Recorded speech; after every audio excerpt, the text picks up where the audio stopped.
اچھا، اس کے بعد اگلا سوال ہے توحید کی کتنی اقسام ہیں؟ اور یہ بڑے سارے اہم سوال ہیں، لیکن بعض اوقات بعض سوال دوسروں سے زیادہ اہم ہے۔ توحید کی کتنی قسمیں ہیں؟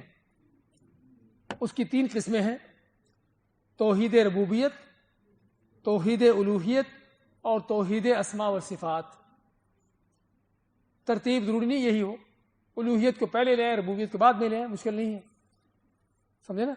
لیکن تینوں یہ قسمیں ہیں: توحید ربوبیت، الوہیت اور توحید اسماء و صفات۔ اس کی تفصیل آگے اگلے 3 سوالوں میں آ رہی ہے کہ توحید کی تینوں قسمیں کیا کیا ہیں، لیکن یہاں پر اس سوال میں صرف آپ کو یہ جواب یاد کرنا کافی ہے کہ توحید کی 3 قسمیں ہیں: توحید ربوبیت، الوہیت اور اسماء و صفات۔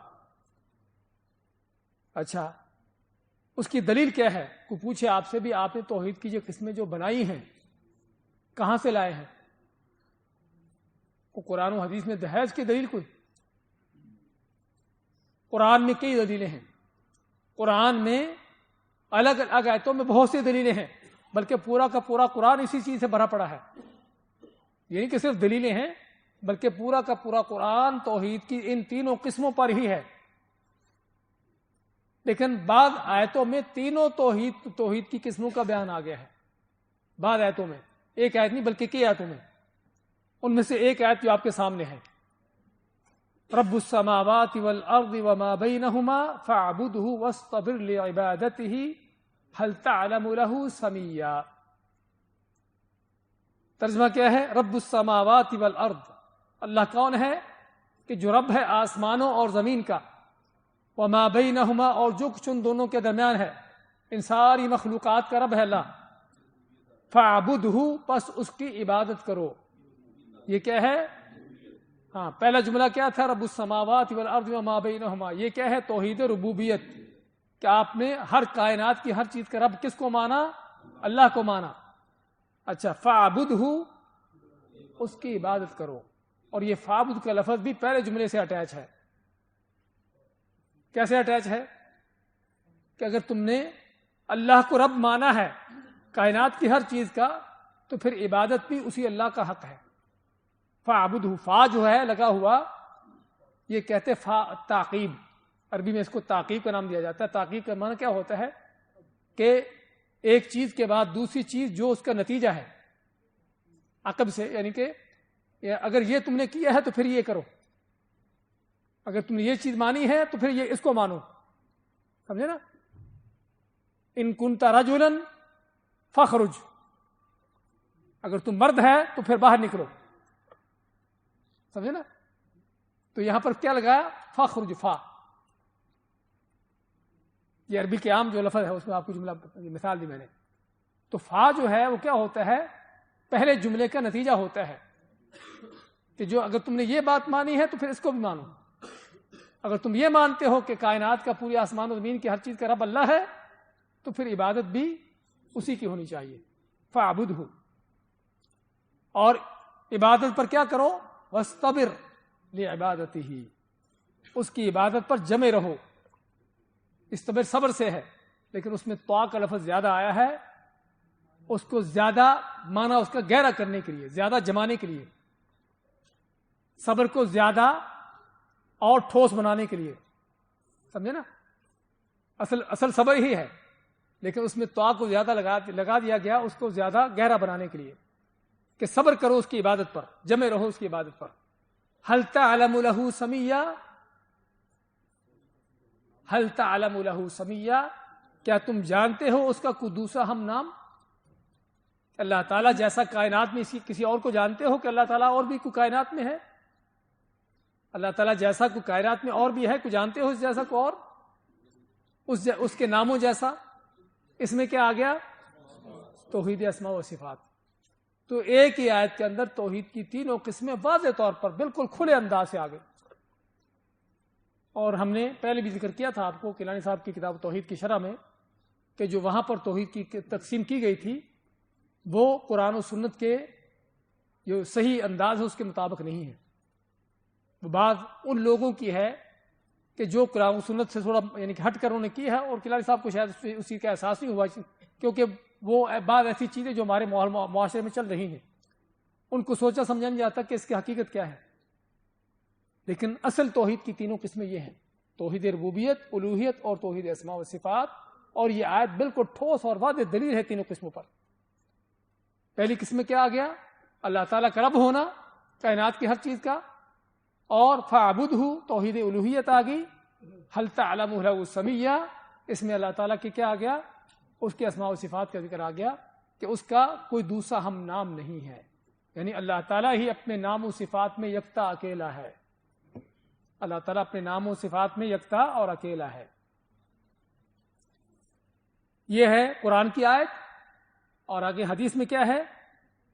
انی خلقت عبادی حنفاء کلہم. ذرا غور سے حدیث کو سنیے تاکہ الفاظ آپ کو اچھی طرح یاد ہو جائیں. انی خلقت عبادی حنفاء کلہم، کہ میں نے اپنے بندوں کو سبھی کو توحید پر پیدا کیا، موحد پیدا کیا. انی خلقت، میں نے پیدا کیا، عبادی اپنے بندوں کو، حنفاء کے معنی موحد، توحید پر چلنے والے، کلہم سبھی کے سبھی کو. وَإِنَّهُمْ أَتَتْهُمُ الشَّيَاطِينُ فَاجْتَالَتْهُمْ عَنْ دِينِهِمْ. وَإِنَّهُمْ، اور ان کے پاس آئے، أَتَتْهُمْ آئے ان کے پاس، الشیاطین شیطان آئے، فَاجْتَالَتْهُمْ تو ان کو بہکا دیا، گمراہ کر دیا، عن دینہم اپنے دین سے. اس میں حدیث میں کیا ہے؟ آپ سمجھتے ہیں کہ اللہ تعالیٰ حدیث قدسی ہے. یہ کیا ہے؟ یہ کس کا فرمان ہے؟ اللہ تعالیٰ کا خود.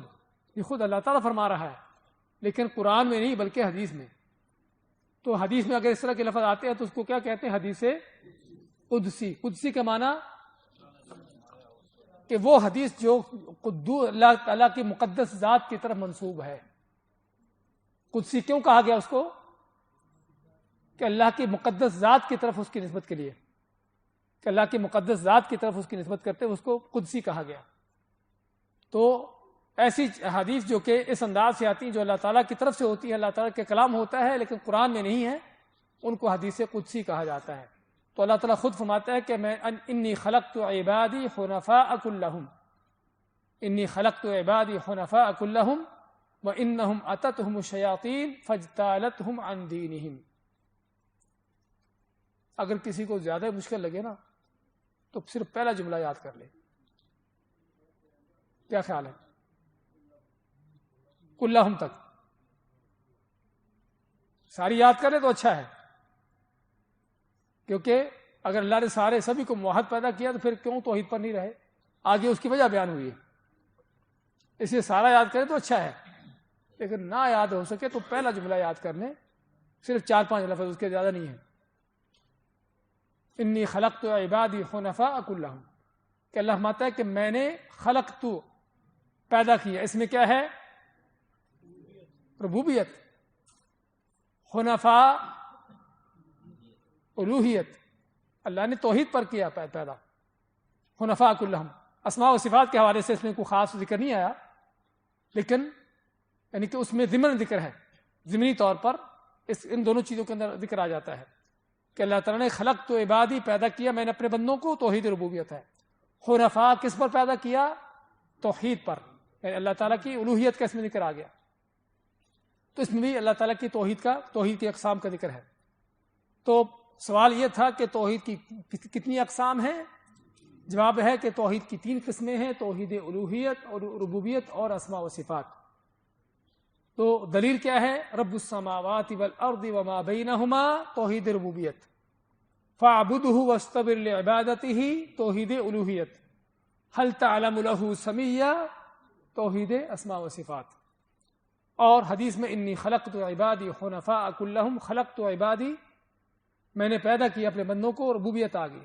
حنفاء کس پر پیدا کیا؟ توحید کے لیے پیدا کیا، اس میں توحید الوہیت آ گئی.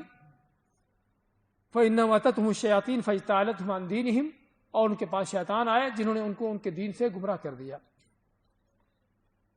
اچھا آگے توحید کی اقسام پڑھتے ہیں. اس میں لمبا ہے، قل اعوذ برب الناس، ملک الناس، الہ الناس، اس میں بھی توحید کی 3 قسمیں آ جاتی ہیں. رب الناس، الہ الناس، لیکن توحید کی تیسری یعنی ملک کا نام، اگر ملک کا نام آ جاتا اللہ تعالیٰ کا، سمجھے نا؟ ہاں ربوبیت. تو علی کل حال اس میں اسماء و صفات ضمن آ جاتی ہے. بتانا پورا قرآن بھرا پڑا ہے. ہم نے صرف آپ کو ایک آیت اس لیے دی ہے تاکہ ایک آیت کے اندر ہی ساری چیزیں آ جائیں، ورنہ پورا کا پورا قرآن توحید کی ان تینوں قسموں پر ہے. کہیں توحید کی ربوبیت کا بیان ہو رہا ہے، کہیں توحید الوہیت کا بیان ہو رہا ہے، کہیں اسماء و صفات کا بیان ہو رہا ہے، اور تینوں ہی ایک دوسرے میں شامل ہیں. تینوں ایک دوسرے پر